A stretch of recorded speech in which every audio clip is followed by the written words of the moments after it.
Look, the Louisville Cardinals need some help in the front court. So on today's episode of the Locked On Louisville podcast, we're identifying three forwards in the portal that could transform the team in the front court. That said, let's get right on into the show.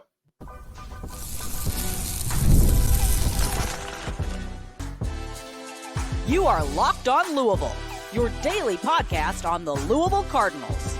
Part of the Locked On Podcast Network, your team every day. Hey, what's going on, everyone? Welcome into this bonus episode of the Locked On Louisville podcast. I'm your host, Dalton Pence. Today's episode brought to you by FanDuel. Make every moment more. Right now, new customers get $150 in bonus bets guaranteed. That's $150, win or lose. Visit FanDuel.com/locked-on to get started. As always, I want to personally thank you all for making us your first listen of the day. Just a reminder, the Locked On Louisville podcast is free on all streaming services 5 days a week. Your team every day. Pat Kelsey and the Louisville Cardinals have done a great job of addressing the backcourt. The Cardinals' outlook for next season at the guard positions, it's pretty solid. But it's pretty fair to suggest that Louisville still needs some help in the front court. On today's episode, we are identifying three players that can definitely transform in that department. Miami's Norchad Omier, South Florida's KaSean Pryor, and New Mexico's JT Toppin are three players we will discuss on the show today. We begin with Norchad Omier, a two-time All-ACC selection, entered the portal with a do not contact on his portal entry. Most people believe that the 6'7" big man is likely to go to St. John's, but that there are still maybe a couple of programs that Omier has in mind that he would be interested in. There are rumors out there that Louisville could be one of those teams. There hasn't been any confirmation. Again, the objective of this episode is to identify some players that could transform the Louisville front court. What this episode isn't, unfortunately, it's not an indication of who is likely to come to the Cardinals program and then transform the front court. It feels like of the three, Omier might be the toughest to land because, let's face it, he is one of the best players in the portal. This past season, he averaged 17 points per game, 10 rebounds per contest, while shooting 55%. Played in the ACC. If there is like a textbook definition of the type of player that you want to bring into your front court to make an immediate impact, it's a guy that has already done that in the league in which you play. So going out and getting a star in the ACC that has played multiple seasons of college basketball at the high level to join your team in the same conference to do the same thing, it feels like a no-brainer. Is Louisville interested in Omier? Probably. I believe that they are. Is that interest reciprocated? TBD.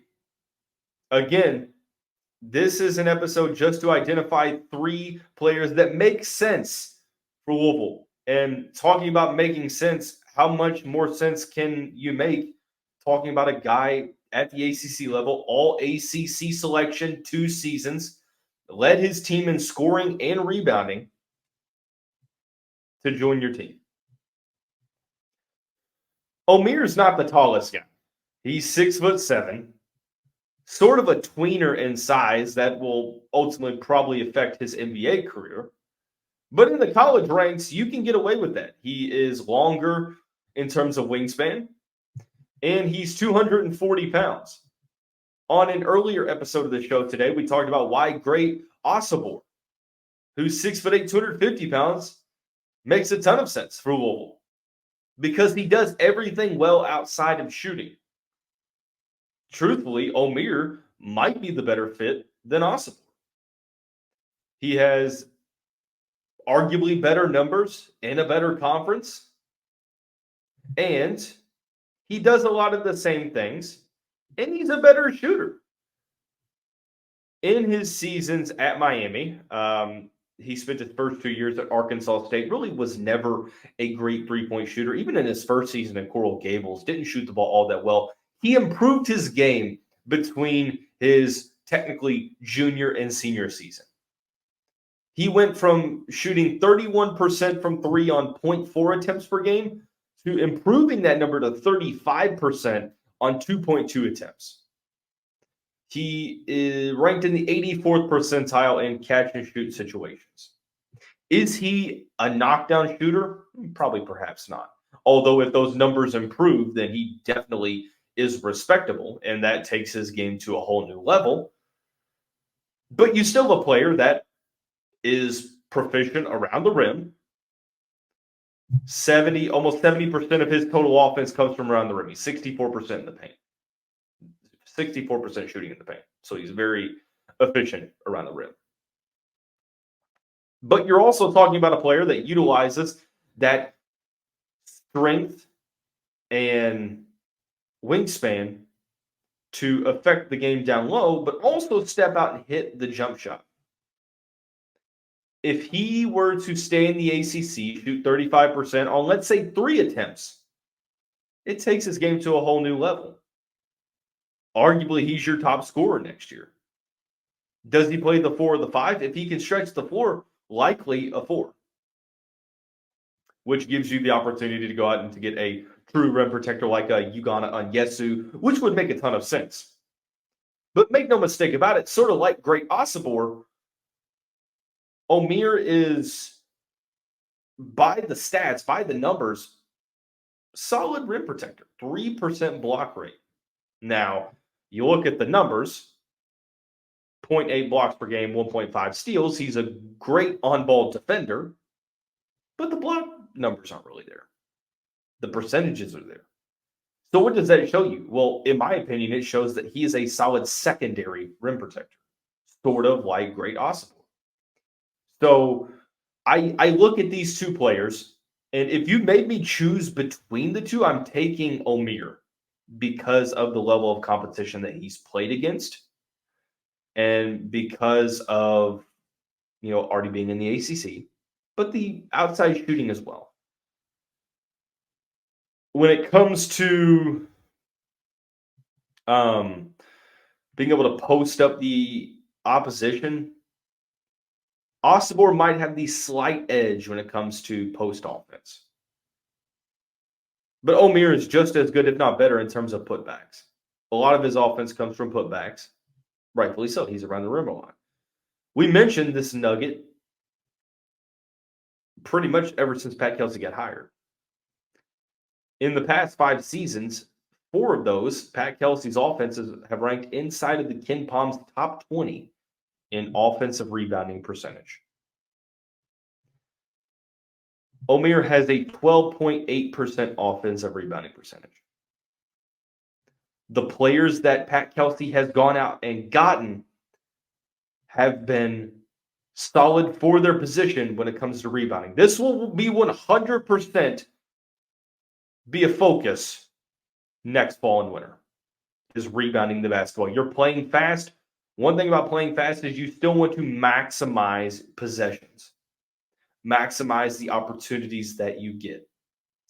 Norchad Omier is a textbook fit for this team. He's a textbook fit for any team across the country because he's that damn good. Let's get that out of the way. But as it relates to Pat Kelsey's offense, well, how does he fit better in Pat Kelsey's offense than he has regular offense as well? He can play inside, which in a 4-out, 1-in situation, being able to kick it out to the shooters on the outside, being able to demand that defensive gravity in the paint, and also the willingness to step outside, and the proof in the numbers that he can step out and hit the deep ball, the mid-range shot, the pick and pop. He operates a lot in the pick and roll man situation where he is the roll guy towards the rim, where he pops out and takes the shot. Norchad Omier is a top 10 player in the pool. I think that is 100% confirmed. Personally, for me, I would also say he's top 5. Arguably top 3. He's not a 7-foot guy who's going to be a daunting rim protector, but he does everything well. I mean, literally everything well. While doing all that well at the ACC level, if there is a player out there in the portal that you're like, here is a blank check, sir, you write your total and put on that Cardinal red right after that. Norchad Omier's that guy. And hopefully it's not a situation where he is 100% a lock to go to St. John's, but instead the Cardinals have a chance. Could be a pipe dream. If it is, oh well. Again, this episode is to talk about some players that can transform the front court. Norchad Omier is the first player to talk about. A player that we do know that Louisville has reached out to, that at this time we don't really know exactly what's going to happen in his recruitment, is KaSean Pryor from South Florida. Intriguing player, different skill set than Norchad Omier. He is a unicorn type player, and I'm going to explain to you why that is here momentarily after I tell you about our friends over at Gametime. I told you once, I'll tell you again. One of my favorite things to do in my free time is go to sporting events. I love to go to college games. I love to go to professional games. And this past season, I utilized Gametime for all of my college football needs. I'm one of those people that likes to wait to see if I can get tickets late. And Gametime has consistently been like the only ticketing service that I feel has seen the prices of tickets go down as you get closer to the start of an event. And when I downloaded the app, it was a game changer. You can toggle the feature to show you all-in pricing, no hidden fees, no added service tax at the end that sort of draws you from adding those tickets to your cart. You get the panoramic view from your seat, so you sort of understand what you're getting yourself into. And much, much more. Do yourself a favor. Download the Gametime app. Create an account so you can take the guesswork out of buying tickets with Gametime. Use the code LOCKEDONCollege for $20 off your first purchase. Terms apply again. Create an account, redeem the code LOCKEDONCollege. That's LOCKEDCOLLEGE for $20 off. Download Gametime today. Last minute tickets, lowest price, guaranteed. Also want to take this time to tell you about our friends over at FanDuel. The NBA playoffs, it's a fun time. And with sports betting now legal in Kentucky, it's that much more dynamic. Throughout the duration of the NBA season, I was great on FanDuel. All the boosts, the same game parlays, but I've hit a little bit of a cold streak in the playoffs, but I'm going to bounce back. There are some great parlays that I found in the Parlay Hub that I have no doubt are going to hit. If you haven't joined, you can now and get $150 in bonus bets guaranteed. That's literally $150 win or lose. No better offer. Bet on everything from NHL slap shots to home runs, slam dunks, all on an app that is safe, secure, and super easy to use. What are you waiting for? Visit FanDuel.com/lockedon and make your first bet an automatic win. FanDuel is America's #1 sportsbook. Cardinal fans, if you're still watching Fox Sports or ESPN on your TV and you have to turn it down on the volume with all that shouting, you need to make the switch to Locked On Sports Today. It's a free 24/7 sports streaming channel programmed for you every day to bring you the biggest stories without all the screaming. Locked On Sports Today brings you can't-miss analysis, opinions, and news, streaming 24/7 on YouTube or the free Amazon Fire TV channels app. Part of the Locked On Podcast Network, covering your team every day. I mentioned that KaSean Pryor from South Florida gives me unicorn-type vibes. What I mean by that is a player of his size that does things that players of his size should not be able to do. Pryor stands at 6'10", 210 pounds from Chicago, Illinois, and can do a little bit of everything. He can shoot the three-pointer. He can score down low, run the court really well, rebound well, pass, and play defense. all at 6'10". Moves like a guard, but he plays as a forward. We talked about why Ben Hummerkaus from Evansville makes a ton of sense in this offense because he can step out and hit that three-point shot. He's 6'9", but has a high release point.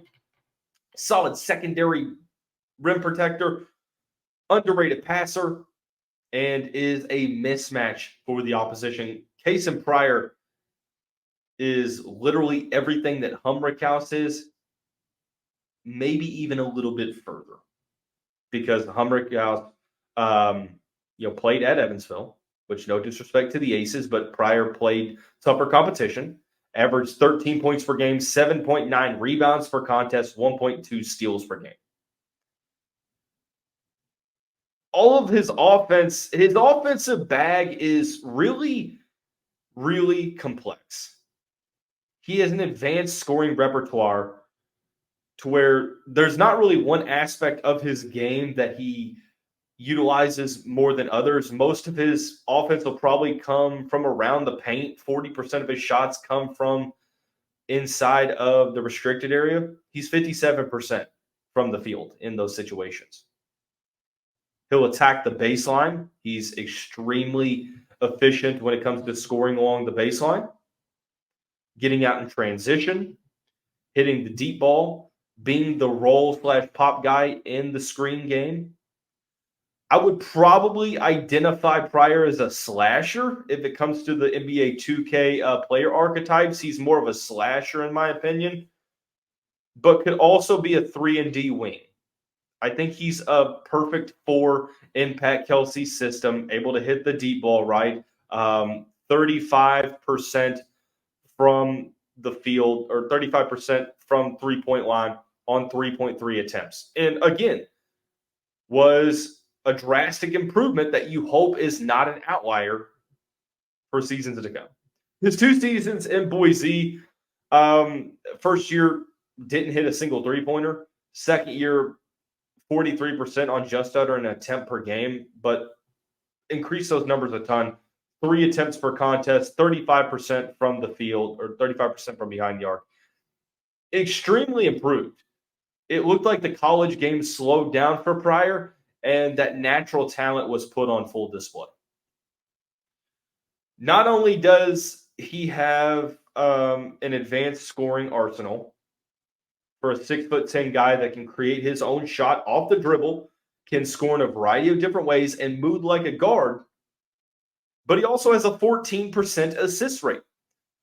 Again, a broken record is what I feel like, because every player that Louisville has gone after seriously that we talked about on this show, literally go back and listen to it, over 10% assist rate. If you have a 4 on the court that has an over 10% assist rate, and Pryor is pretty much a flashy passer. Go and watch some of his highlights. He can make some incredibly intuitive and innovative passes. So I think that for an offense where the ball is constantly moving, it makes a ton of sense, right? Not to mention, with his length, it has allowed him to be a solid on-ball defender that disrupts opponents' momentum. 3.2% block rate suggests that he could be a solid secondary rim protector. 0.7 blocks per game. Let's put it this way. If you have a front court of KaSean Pryor and Norchad Omier, it's probably the best front court in the ACC. Hands down. And that's saying a lot. So 2 very different skill sets. But Pryor has that unicorn-like skill set that you can do so much with. You can play him as a 4. He can be a small ball 5. He can play the 3 as a wing because he's got the size. He needs to add a little bit more weight if he wants to be more of a rim protector, but moves like a guard and is just scratching the surface as it relates to his potential. So I believe he has 2 seasons of eligibility remaining, so you could have him for 2 years if he doesn't end up going to the NBA right after the year. Pryor is one guy that I know my guy Kyle, host of the Third Banner podcast, which is a great show, he has been extremely adamant that Louisville needs to go after KaSean Pryor. And I agree. He's definitely a player that can transform the Cardinals' front court. A new name, a new player to focus on with a last name that you are going to be familiar with, probably not in a great way, is now in the portal. The potential is off the charts. And we'll talk about who this player is here after the break, after we tell you about our friends over at Monopoly Go. One thing Monopoly Go does is brings out the extremely over-the-top competitive side in me. My friends tell me I'm too competitive. But then they also want to play Monopoly Go with me, so it's like I'm getting mixed signals here. Like, do you want me to tone it down and not play Monopoly Go, or do you want me to play Monopoly Go and still be competitive? Because I like to compete against my friends, but the mobile twist on the classic board game also allows you to team up with your friends in timed tournaments that allow you to win prizes and work up each other's boards. There's always something fun to discover in Monopoly Go. Get off the bench and go download it now for free on Google Play or the App Store. Game on.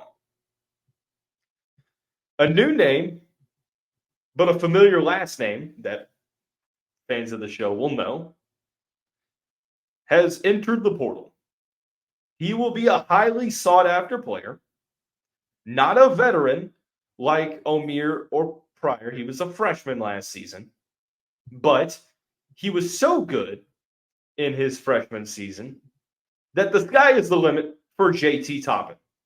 Yes, that last name, brother of Obi Toppin and Jacob Toppin, who played for Coach Cal at Kentucky. It's too early to tell who's going to be the serious contenders in this recruitment, although you could probably guess that Arkansas is likely going to get involved. Toppin would make sense for Louisville because of his potential, sort of like KaSean Pryor. Toppin, 6'9", 210 pounds from Dallas. In his freshman season for Richard Pitino's squad, I should say, 12.4 points per game, 9.1 rebounds while shooting 62% from the field. Now, the level of competition, it is to be determined how that's going to affect his game. He did have 6 points, 10 rebounds against Clemson in the tournament, 13 and 11 against San Diego State, 16 and 9 against Colorado State, 14 and 3 against Utah State, 21 and 8 against Boise State, 18 against San Diego State, a great defensive squad. And multiple games, another 17-point game against Colorado State, 8 against St. Mary's, and that's really the extent of which he's played ranked opponents. But in his freshman season, showed that he was extremely advanced. Now, most of his offense came from around the rim. 81%, in fact, he was 68% inside the restricted area, which very efficient. He understood his role. He played to his strengths, which was, solid around the rim and great on putbacks. He was 75th percentile in the country in putbacks. This is a guy that's 6'9", 210 pounds, has a long frame, great wingspan that allows him to operate well on the boards. Not to mention, with that putback rate, 14.3% offensive rebounding percentage, where Norchad Omier had a 12.8% in the ACC, 14.3% in the Mountain West. So, not really known as a shooter, where he, I think, 34% on just under an attempt per game. So, he can hit the shot, but he probably won't be a knockdown shooter, at least for another couple seasons. 57% from the free throw line. He has to improve that. Averaged almost 2 blocks per game. Averaged a steal per game. 7.6% block rate. I remember Obi and Jacob not being the tallest players, but being very, very good defenders, very good rim protectors for their role. It seems like JT is going to follow in their footsteps and be great defenders, which Toppin is a great on-ball defender. So defense is something that Pat Kelsey is looking for. And Toppin would offer that right away, where he would be the 4 in the offense. The offensive rebounding, the putbacks, the efficiency around the rim shows you that he plays to his skill set. 75th percentile as a pick and roll man, whether it be pick and pop or pick and roll. Most of the time it's pick and roll. So doesn't try to do too much. Doesn't try to do what he knows he can't, and plays to his strengths, which are taking it to the basket, finishing around the rim, and being opportunistic in the paint in terms of rebounding. Louisville's offense is going to play fast. Transition is going to be a focal point like we have not seen it before. I say that hyperbolically because Patino's teams were very quick and they played in transition. Well, this guy played for the younger Patino. 1.56 points per possession in transition. That ranks in the 95th percentile nationally. That is incredible. So Toppin is a guy that moves well. When I say moves well, I mean extremely well. Fluid for a guy who's 6'9", 210 pounds. Despite not having the size, has the length to disrupt teams offensively, be effective on the glass, and score around the rim. As I mentioned, not every player that you're going to get is going to be a great shooter. That is okay. If you have a guy that can do some other things great, then it sort of offsets that and mitigates that loss. So I think JT Toppin, just having been a freshman, can he grow and average those same numbers at Louisville? I think it's possible. Now, granted, you are going to have a balanced, and I mean balanced, team overall, where you're going to have maybe 6-7 guys averaging over 7 points per game. That's okay. Even though the stats might not suggest that he's playing better, he can improve without it showing in the statistics because of situation. But you have a selling point here if you're Louisville. Right now, you do not have a starting 4. You do not have a starting 5. So these 3 guys overall, whether or not Louisville is a serious option for any of them, Louisville can, with a clear conscience, go to them and say, hey, you can start here. I know Louisville didn't guarantee a 16-year-old to start right away. They could definitely guarantee Toppin, Omier, or Pryor to start. And it would make a ton of sense, sort of like with Ben Humrickhouse. But 3 names that would absolutely transform the Louisville frontcourt. That's going to wrap up today's episode of the show. Everyone have a great day. We'll see you right back here tomorrow.